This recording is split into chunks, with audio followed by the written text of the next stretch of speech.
Mm-hmm. Where did my Facebook stream go? I don't know.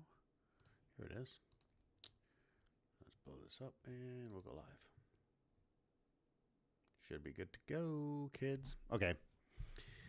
So, once again, this is the Brian for Liberty podcast. This is day number 2. Setup is up and running. The only issue I'm having right now is, of course, that my camera just froze on me. Why did my camera freeze on me? I don't know. Because nothing is going to ever work the way I want it to work. Jesus Christ. Oh, man, I don't know. Why is this happening to me? Why is this happening? Delete that. Come here. Delete that. Nothing ever works, man. I swear to God. You can't get anything to work.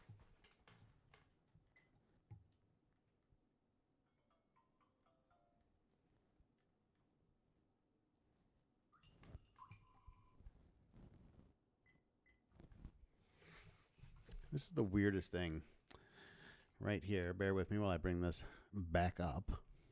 Don't ask me why this happens. It happens almost every time I restart. This happens to me. But I'll get this thing going in just a minute here. For those of you joining me on TikTok, please make your way over to YouTube or to my Facebook page. They're in the hyperlinks. Jump over there. That's where I can respond and see comments. I'll do my best to address the people here on the phone. I tried to do this via live studio. It did not work. It was a bit of a disaster. So I'm just not doing it that way. I'm doing it through the phone. So your sound quality, you're not going to get to see the articles that I'm referencing because unfortunately, when I do this through live studio, nobody knows I'm on here. I get nobody swinging by. Nobody's in the live. And when I do it for my phone, I get plenty of engagement. So it's really strange. And the only reason I'm migrating or attempting to migrate audiences is because TikTok, it seems like every time I get any level of engagement happening, that I immediately I get it seems like every time I get suspended almost immediately. Anyway, today we're talking about a couple of different things. I'm going to start with this one. I like to talk about bad economic policy that rings with a positive economic note. So things that make people happy from an emotional perspective, but are probably not great economic ideas. And so we're starting here with the new rule that could wipe medical debt off credit reports. Now, here's the thing. Look, when you get sick, right, you have a health issue. I think it's pretty, I don't fault people for thinking, hey, this shouldn't show up on my credit report. I shouldn't get punished for having to borrow money because I was sick, right? And I'm not going to get into the universal health care argument. I'm not interested in having that conversation. I'm just saying that from the perspective of healthcare, I understand when people say, this person got sick, he had to borrow money to pay his medical bills, and now he can't buy a house, he can't buy a car, he can't move on with his life because he's got this medical debt weighing him down. It's on his credit report. He can't get approved for anything. He owes $30,000, $40,000, $50,000, whatever it is. And much like student loan debt, it's just out there hanging over his head. And what's the option? I can, declare bankruptcy, or I can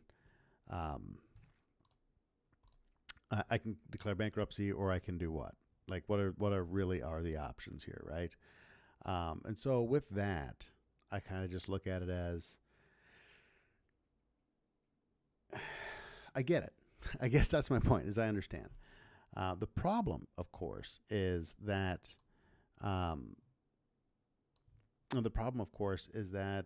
this, like everything, has consequences, has the potential for unforeseen consequences. And what are those unforeseen consequences? Well, they're pretty simple. It will make debt more expensive and more difficult for everyone, because at the end of the day, this increases the risk of lending, right? So now the lenders are not going to know whether or not you have medical debt. So there's this potential where, okay, I got to make a decision on lending somebody money. And the problem is, if I don't know, I now know, as a matter, is what I guess the better way to put this is, I now know that there's a possibility that you have medical debt that I'm not able to see. So I have to price that risk into all the lending that I do. So that's the first problem. The first problem is, like most things the government does, it's just going to make access to credit harder. It's going to be harder. You're going to have even better credit to get loans, because the medical debt's not going to be on there. So you're going to have to, so the risk is higher. There's a potential major unknown here. And so at the end of the day, they're going to have to see that you have the ability to pay this back. You're going to have a lower debt to income ratio. You're going to have higher credit scores. And that's going to happen because there's this potential that there's hidden debt out there that nobody knows about. So that's the first consequence of this good act, I guess, is what if you want to call it a good action or a good act. This is the first part of that. The second part of this thing is that there are people who have medical debt who are going to have to pay this back. And one of the reasons that you aren't able to get a loan when you have student loans, when you have high levels of medical debt, is because your debt to income ratio says you're not going to be able to pay this back. And I can tell you from experience, as somebody who's been in the lending industry for a long time, that the debt to income ratios that the banks utilize, the debt to income ratios that the FHA utilizes, those are paycheck to paycheck debt to income ratios. That's why you want to know why people are living paycheck to paycheck. They're living paycheck to paycheck because the system is set up to lend to you even when you most likely cannot afford it. So they're already lending you too much money. And if they're going to wipe medical debt off credit reports and allow banks to lend to you regardless of what your medical debt is, then they're digging you an even deeper hole. So aside from the consequence of making credit harder to obtain for everybody, making the credit scores have to be higher, making the debt to income ratios be lower, they're also going to put you in a position where, unfortunately, you're going to be probably in a hole that's deeper than you should be in, because the debt to income ratios they're using to determine whether you qualify for certain lending is not going to be accurate, which means that, yeah, you get this other loan. Well, what happens if you get your wages garnished? What happens if this thing goes to a collection agency? So it's just a bad idea. So on top of moving medical debt from most credit reports, the proposal says it would prevent debt collectors from using credit reports to coerce people to pay, and credit reporting companies would also no longer share medical debts with lenders, stopping lending decisions from being based on medical information. Here's another problem with this, of course, is this will result in less people paying their medical bills, which, as we all know, once again, here's the law of unintended consequences. Medical care is going to get more expensive for those of us who are paying, which isn't very many of us. So who's going to end up paying more? Who's going to end up footing the bill for this? Your insurance company. Which means what? Which means your premiums, health insurance premiums, will go up because there's going to be more uncollected debt in the healthcare industry, which means that they're going to have to charge more to the people who are paying, to the insurance companies, in order to make that up, which means that your premiums are going to go up. And I know everybody hates the big evil insurance companies and blah, blah, blah, and that's all fine and well and good and all that stuff. But at the end of the day, the profit margins for health insurance companies, I know we like to talk about the billions of dollars and the headline numbers. The actual profit margins for health insurance companies are not particularly high. And everything that happens in regards to making it more expensive or more risky to engage is just going to drive that cost up. That's it. That's all it's going to do. So as usual, what happens here is that you end up in a situation where you are. Well, I'm sorry, I'm having some issues here on my other deal here. Let's see here. Well, you're just ending up in a situation where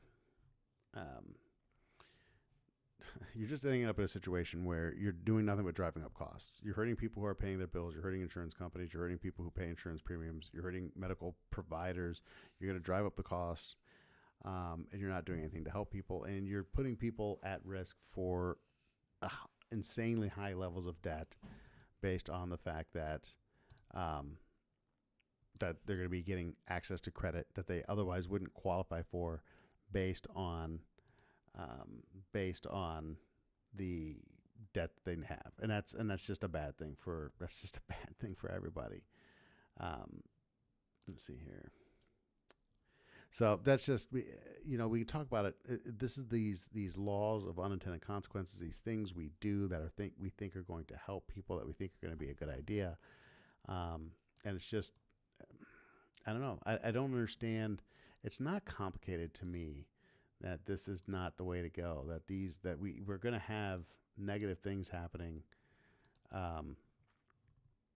based on this government intervention into the marketplace. How often do these things turn out well?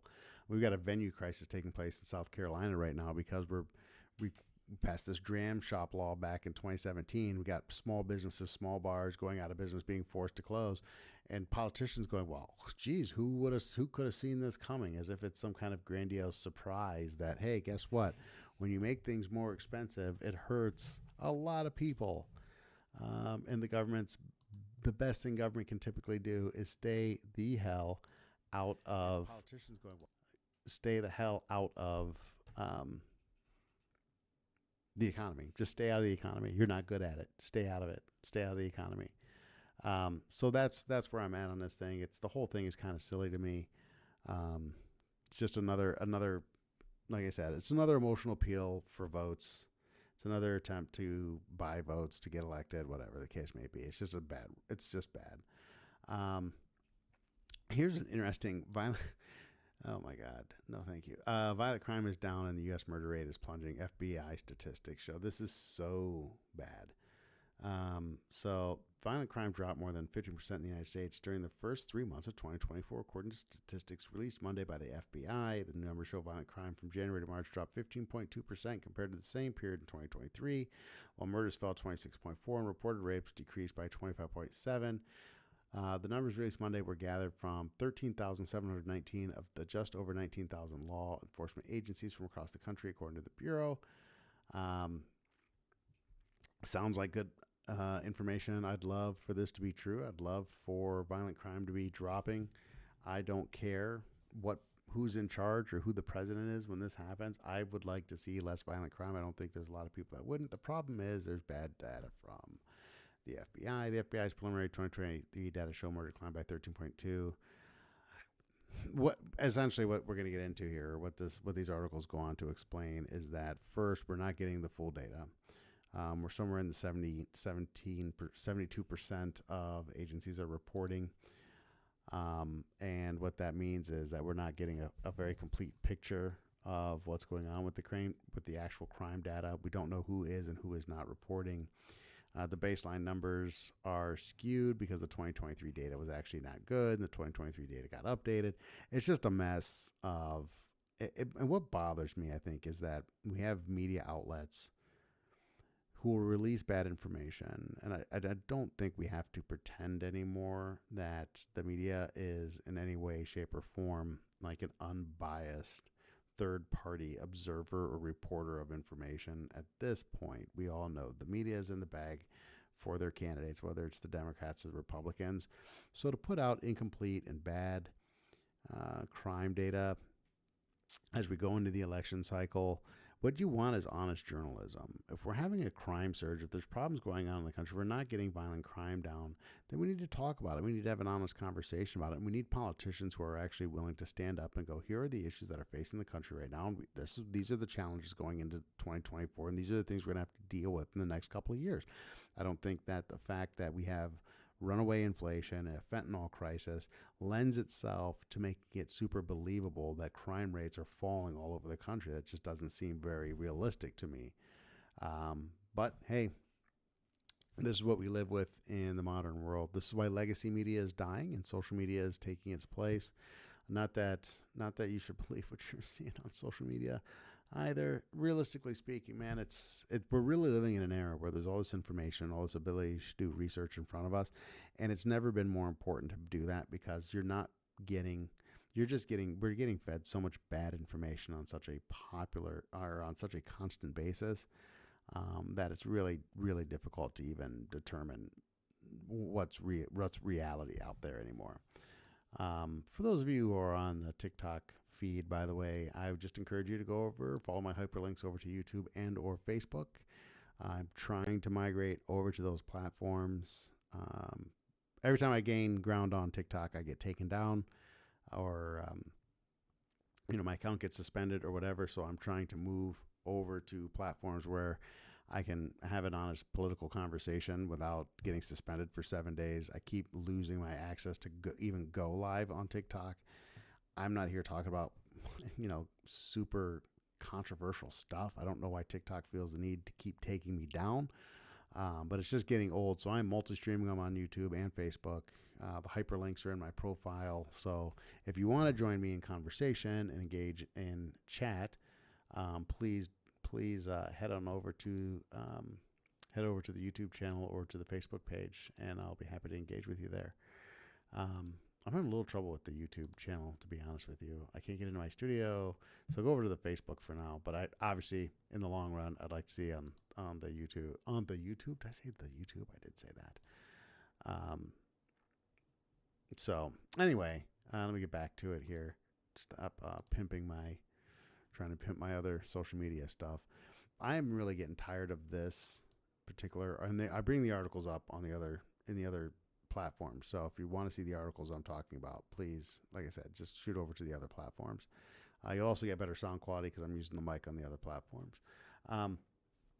Anyway, book banning rule goes into effect in South Carolina schools. I'm so tired of the media painting the idea that we're not going to put certain material in front of kids as a book ban. I'm sorry, it's not a book ban. Libraries curate the information on their... What is going on here? Something's wrong here. Oh my God.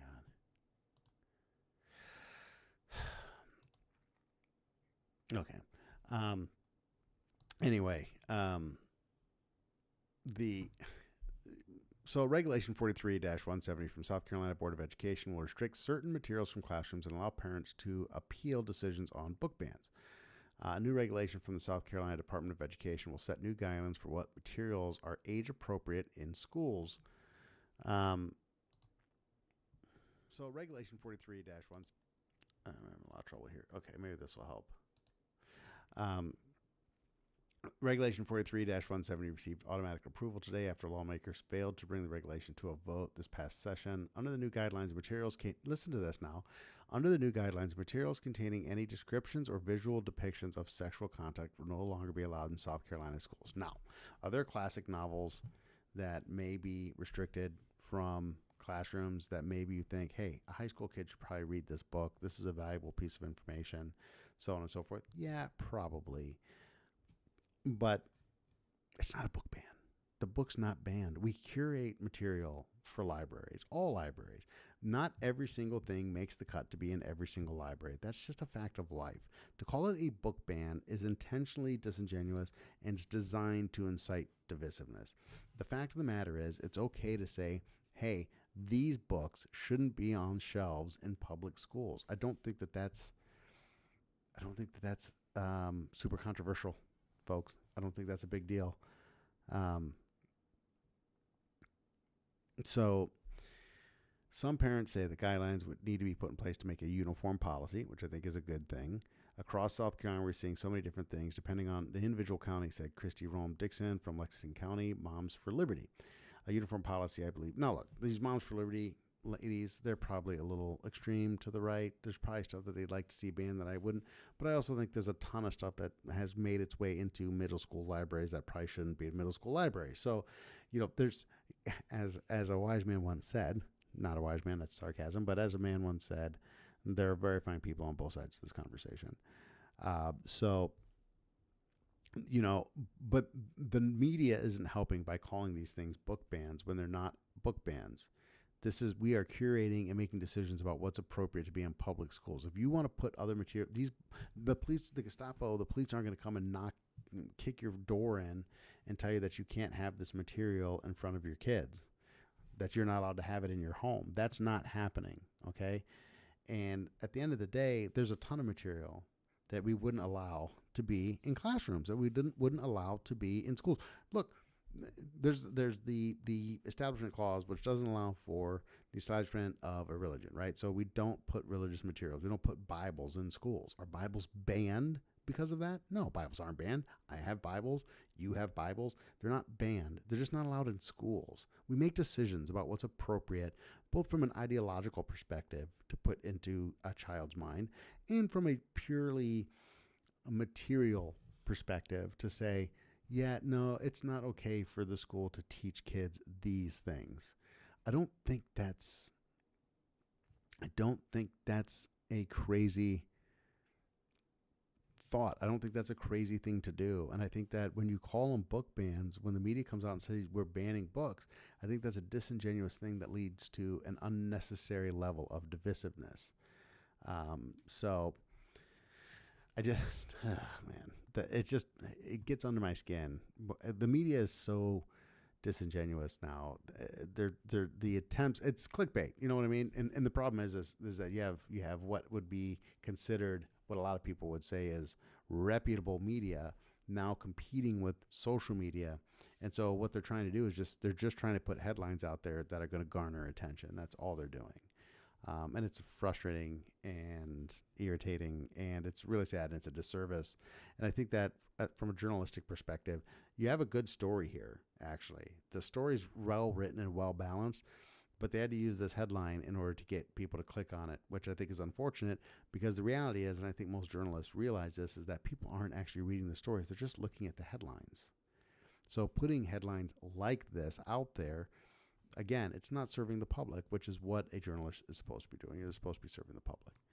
All right, what else do we got here? We got one more story I'd like to go over. It's awfully quiet on the TikTok channel, which is usually where I get most of my chat coming from. So this one might be a little short, because really what I like to do is respond to the chats. So a conservative-backed group is creating a list of federal workers it suspects could resist Trump's plans. I like the idea. This is like, it sounds so nefarious.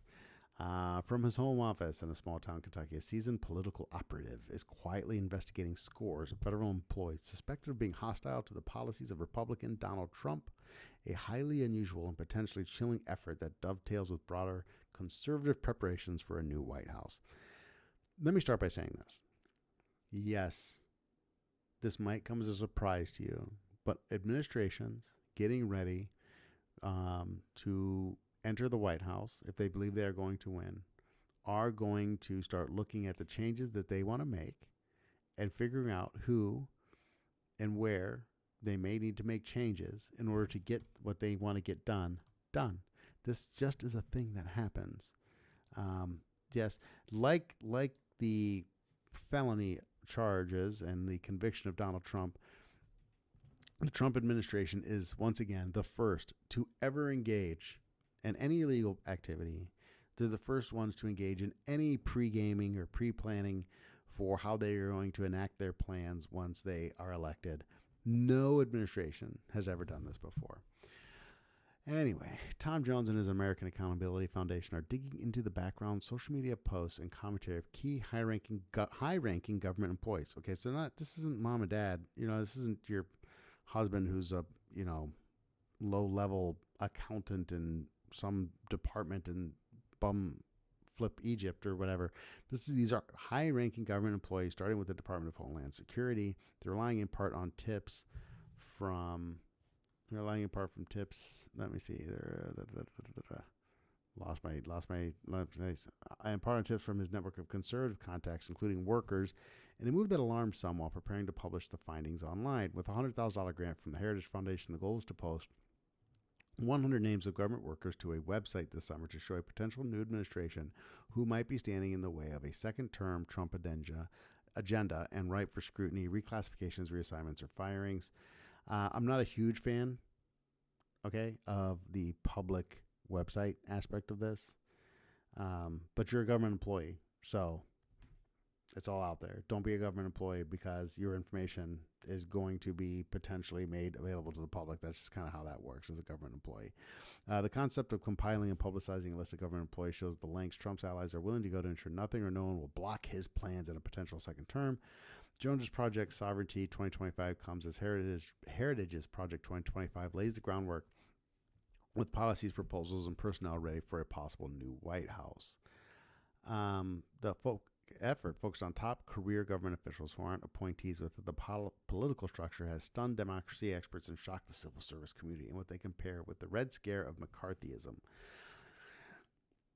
Look, for those of you who would criticize Donald Trump on the left for not draining the swamp, well, if you're going to drain the swamp, if you want real change, there's going to be a purge in the regulatory environment. There's going to be a purge in the public sector of people who make the rules and regulations. It's not, I think a better name for it as opposed to deep state is the permanent state. I can't remember who used that expression. It might have been Vivek Ramaswamy, but it's the permanent state. It's the high-ranking bureaucrats who have these tiny empires who make the rules and regulations with the power of law backing them, and they transcend political parties. They transcend power shakeups at the top, at the presidency. These people stay in power and stay around administration after administration after administration, and that is, as the media would like to say, dangerous to our democracy. And so I don't necessarily have a problem with this. It is a little McCarthyism going on. What I would say is this. I think we know that if Trump wins, if there's a second Trump term, I think he's going to go scorched earth. And I think that you're going to see a purge. I think there's going to be a lot of firings. I would love to see the federal government shrink. I would love to see a bunch of career bureaucrats living off my tax money to suddenly have to go out there and join the private sector and live with the rules that they've been creating, the regulatory environment that they've created over the last several decades. I'd love to see that happen. You're not going to do that or get that done in a 4-year presidency without pre-gaming, without getting prepared for it. So at the end of the day, I don't necessarily have a huge problem with this. I know people probably, as a libertarian especially, I think people would like to see me be a little bit more resistant to this. But if we're looking at getting rid of career bureaucrats in the government, hey man, whatever it takes is kind of my take on this thing. So here's the deal. Once again, to the TikTok folks, I'd love to see you over on the other platforms. I'm going to keep it short tonight because it's kind of quiet in here across the board, which is fine, as I'm still trying to sort out the technology, as we had a little bit of a glitch at the beginning here where I couldn't get my camera working. Well, I went live. Everything was fine. Then I went live and the camera stopped working and froze, and I had to reset the camera. So that probably didn't help me much. Anyway, I appreciate everybody who did stop by. I'm actually going to plug the... No, I'm not going to do that. I'm going to sign off. And look, I will be here again tomorrow night. Same bad time, same bad channel. And we'll catch you guys then. Thanks for stopping by and listening to Brian for Liberty. Have a great night.